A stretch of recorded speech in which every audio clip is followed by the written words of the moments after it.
Hello, I'm Christy Walsh, and I'd like to introduce you to the Prairie Art Gallery, an organization with change experience.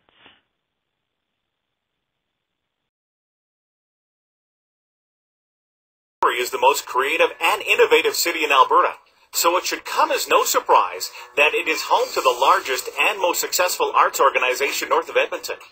For 35 years, in the face of challenges, both large and small, the Prairie Art Gallery has continually inspired the community by exploring the best ideas and objects the world can offer and carefully preserving both forever. The Prairie Art Gallery has been providing art experiences to the Peace Country since 1975. They have three areas of focus, which starts with preserve. Here, they have a mandate to preserve works of art focusing on important works from this region. Next is to inspire.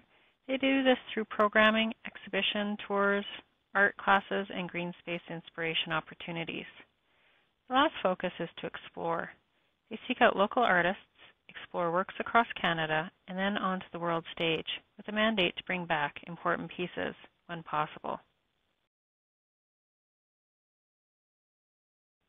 I recently spoke with the executive director of the Prairie Art Gallery, Robert Stevens.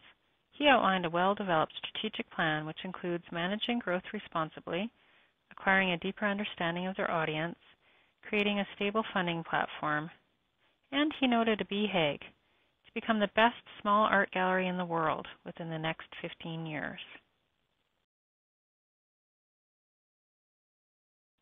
On Monday, March 19, 2007 at 10 a.m., the historic 1929 Grand Prairie High School suffered a collapse of the southern wing of the building. This building was designated a historic site in 1984 and has been hosting the Prairie Art Gallery since 1985. Robert Stevens noted in his interview with me that they had an emergency plan in place, but that this didn't include a roof collapse. Restoration efforts are still underway.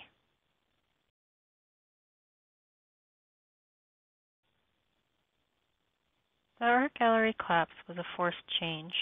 Mr. Stevens noted that this catastrophic event may have unintentionally brought out the best in his staff with regards to change management. Immediately after the collapse, they recognized that they needed an art conservationist's help in retrieving the art pieces. Because of this decision, they salvaged 99% of their collection. With this forced change, they responded by expediting expansion efforts. Another evidence of success is that the gallery had a very low staff turnover. Mr. Stevens noted that the Prince George Gallery, pictured here, recently went through an expansion and that they lost most of their staff due to burnout. This has not been the case for the Prairie Art Gallery. In the year after the collapse, the gallery served the public in new ways and at record participation levels. Robert noted that they served more school groups, had more visits to the website, had more national coverage, and offered more public services in new ways. During regular operations, the gallery is in a state of constant change. They measure this success by comparing planned programming versus actual programming, and they keep track of visitors. Mr. Stevens noted that in a city of 50,000, that there were 18,000 visits last year. Statistically speaking, it is only the Louvre in Paris that beats out the Prairie Art Gallery in use.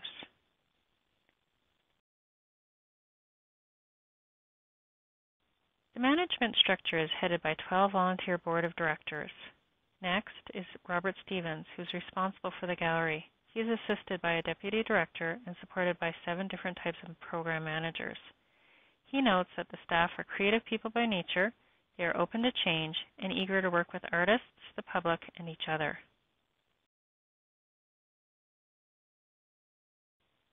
When asked how the gallery evaluates change, Robert noted that they keep a keen eye on statistics and financial environments. When asked how the gallery engenders an atmosphere of welcoming change, he laughed and then emphatically said, "They've had enough. They want stability." He then goes on to note that he puts on a high priority of keeping staff healthy.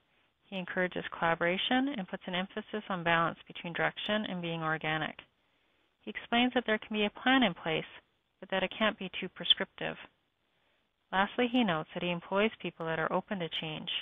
Without it, the gallery wouldn't be relevant. We know that together we can keep creativity and innovation growing in the Peace Country.